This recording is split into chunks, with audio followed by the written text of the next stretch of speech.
Woo! What's going on, guys? Almost Forum coming at you guys today with another video. And today's video, man, we're going to be talking about the matchup between the Seattle Seahawks going to the Detroit Lions. Both teams at 1-2. This is the preview, and don't mind the eye. I think I got a little. I think I got some metal in my eye at work. Doing some work. I think I got a little bit of a sty or an infection, but it's okay. It does hurt like a biatch though. But we're gonna get right into this, and we're gonna talk about this game, the Seattle Seahawks.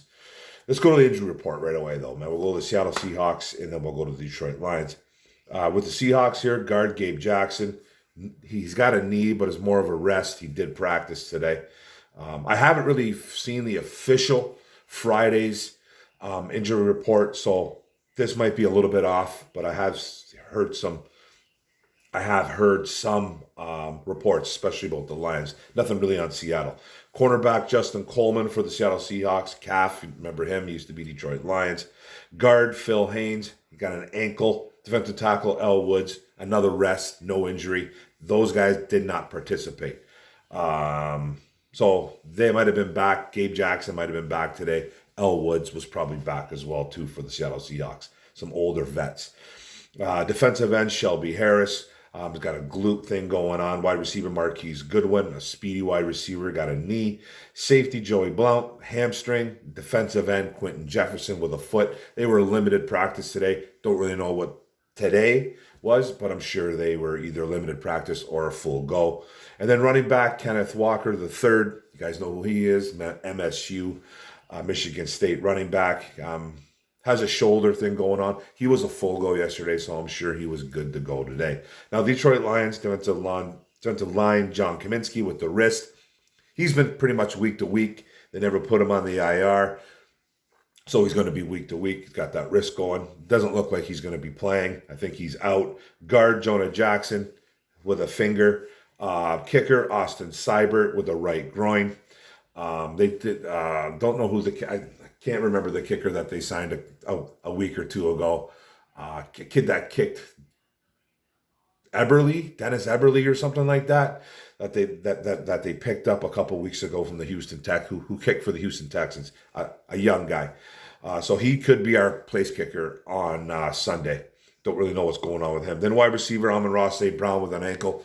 Got some bad news today about him, guys. He is not going to be playing Sunday. That is humongous. Then running back DeAndre Swift with an ankle and a shoulder.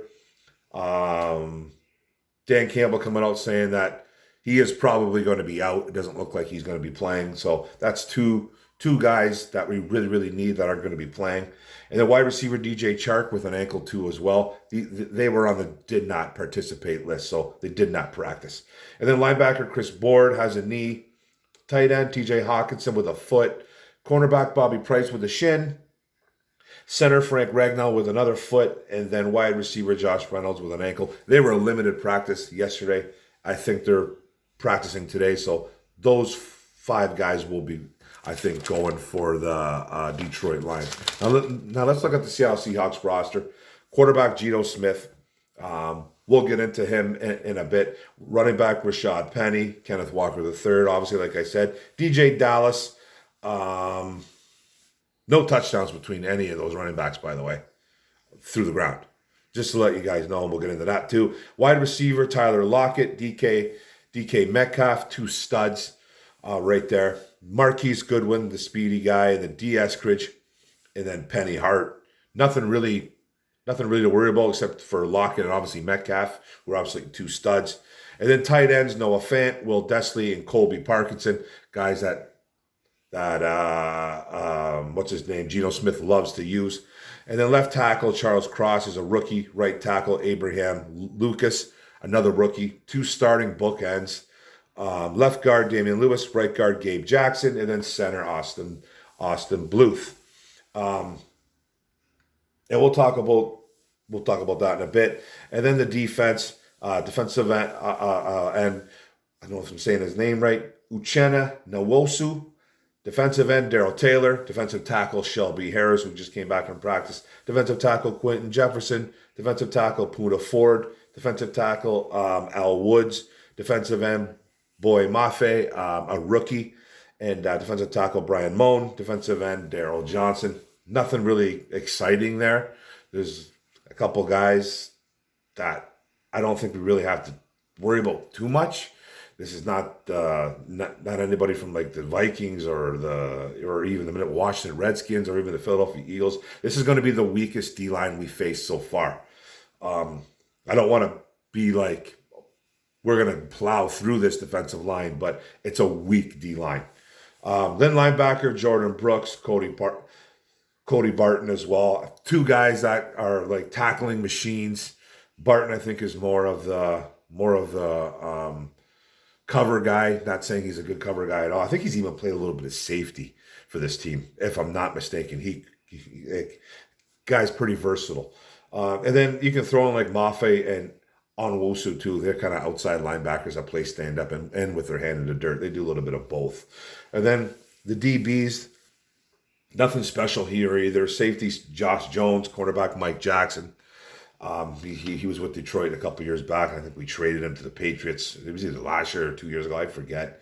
Safety, Quandre Diggs, and ex-Lion as well, who's a sneaky safety. Cornerback, Tariq Woolen, another rookie. Cornerback, Kobe Bryant, another rookie. That start. I think Kobe Bryant starts because he got some injuries, but they do start. Safety, Tease Tabor, another ex-Lion. He's on the team. I think they signed him off the Falcons practice squad. And then Justin Coleman, another cornerback, an ex-Lion, but I don't think he's going to be playing this week against the Detroit Lions. Now, there's some things going on here, like I said, with the Seahawks roster. Well, first, let's talk the Lions O versus the Seahawks D. Now, the Seahawks D, they can't stop the run. They're the worst in the league at stopping the run, by the way. Yards anyways. They're 31st in the league. We're pretty bad too as well. I think we're 20.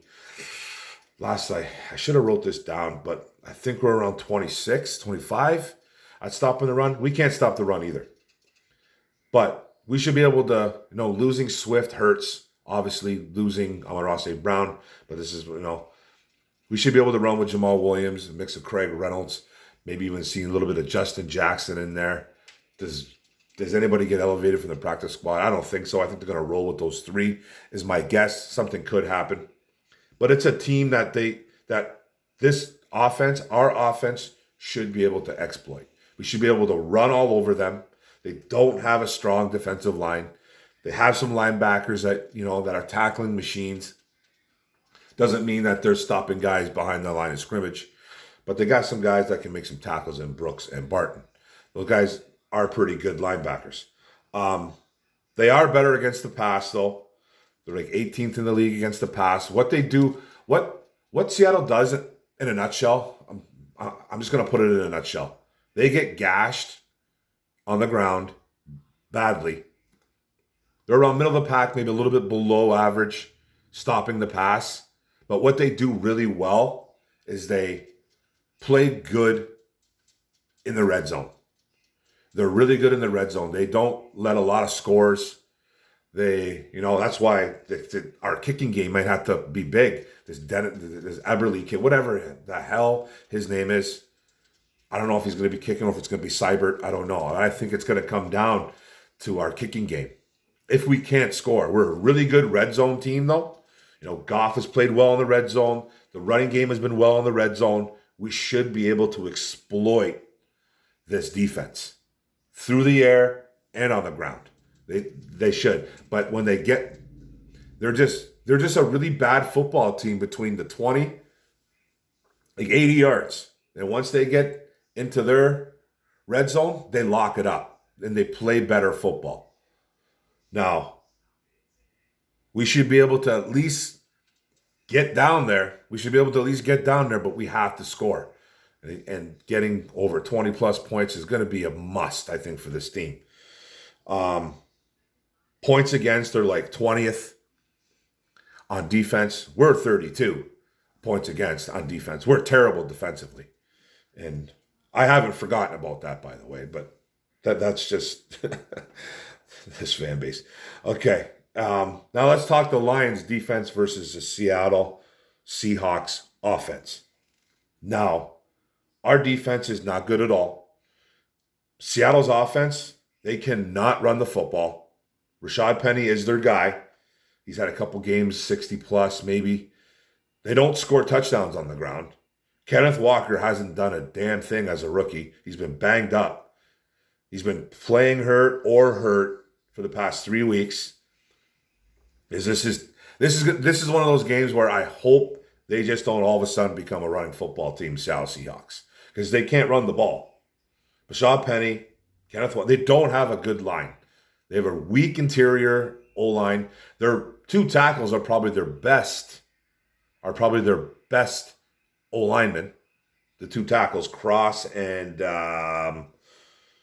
Charles Cross and Abraham Lincoln. They're probably their two best O-linemen. They're very weak in the middle. We should be able to get interior pass rush.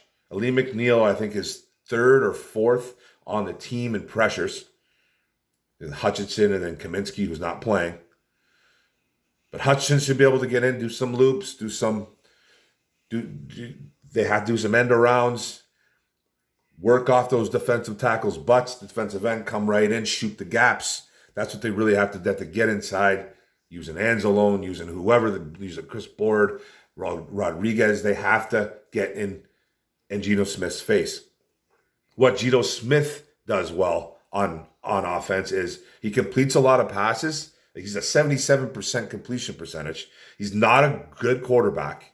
He's not. He's thrown like 4 touchdowns, a couple picks. He's been safe. He uses the tight ends and the running backs to a T. That's what he loves to do. If you can take away some of those, they use all their tight ends too. Fant, Disley, and Colby Parkinson. They use them all. Like Fant's probably the one they use the most. Will Disley, they use Fant and Disley pretty much the same, it seems like. And Colby Parkinson's had a couple decent games. Smith loves his tight ends, loves dumping it off to the running backs. And then you got guys like Lockett and Metcalf. So it's going to be interesting to see who locks up on who. I know DK Metcalf's been running his mouth during the week saying that Okuda's not locking anybody down. It's all safety help. Well, welcome to the NFL, DK Metcalf. We know we know he's not doing it by himself. Of course, it's safety help. It's big.